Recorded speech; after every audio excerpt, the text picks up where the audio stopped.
La biodiversité, en fait, c'est l'ensemble du vivant.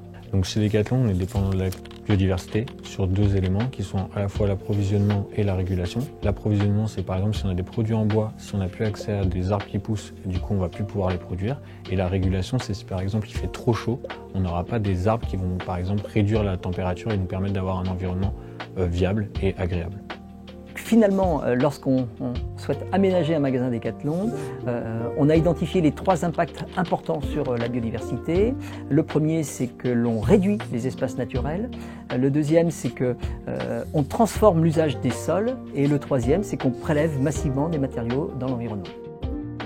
Le magasin de Saint-Malo, c'est un magasin qui s'est implanté sur un terrain de à peu près 3 hectares. 3 hectares, c'est plus grand que la moyenne pour un magasin de 3000 m². On a voulu y mettre une intelligence supplémentaire et prendre en compte finalement pas que les visiteurs qui viennent sur ce site, mais aussi la nature et toute la faune qui pourrait venir et traverser ce lieu. On a voulu un écosystème ouvert. Ouvert, ça veut dire que là, si on regarde, on n'a pas mis 1 mètre de clôture pour refermer le site. Donc là, oui, effectivement, il y a un grand respect des trames, et notamment ce qu'on appelle la trame verte, qui permet de se connecter avec tous les biotopes aux alentours.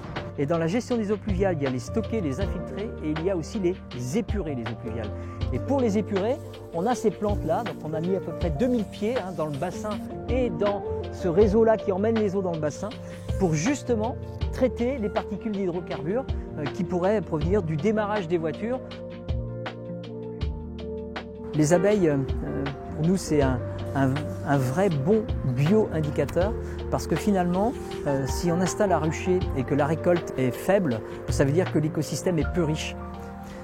Ici, sur Saint-Malo, on récolte 22 kg de miel tous les ans. Ça nous donne déjà une bonne indication sur la qualité de l'écosystème. Les abeilles savent se nourrir, elles trouvent une nourriture très proche, ce qui fait qu'elles peuvent venir très vite dans la ruche, elles ne sont pas obligées d'aller s'alimenter à plus de 3 km.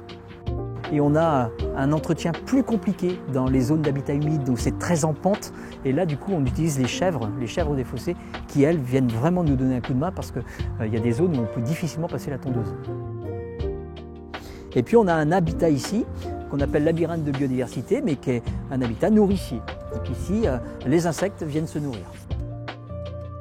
Et je vois toutes les passions que ça amène en magasin, très surpris par cette capacité qu'ont eu les équipes à s'imprégner du sujet et ensuite à vouloir même le transmettre aux visiteurs.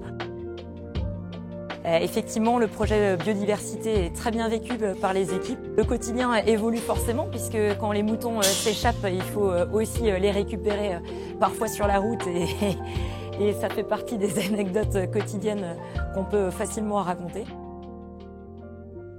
Donc on organise avec nos clients régulièrement des éco-randos, également des sorties course à pied où on prend le temps de nettoyer la nature.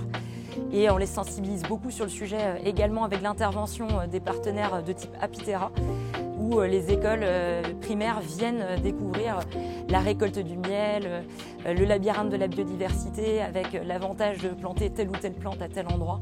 Donc ça fait également partie des événements réalisés par le magasin. Donc finalement, le site expérimental de Saint-Malo nous a permis de dégager une nouvelle intelligence environnementale qui a pour but d'être dupliquée. Les outils se mettent en place et on a là identifié 14 magasins Decathlon qui vont pouvoir entrer dans cette programmation.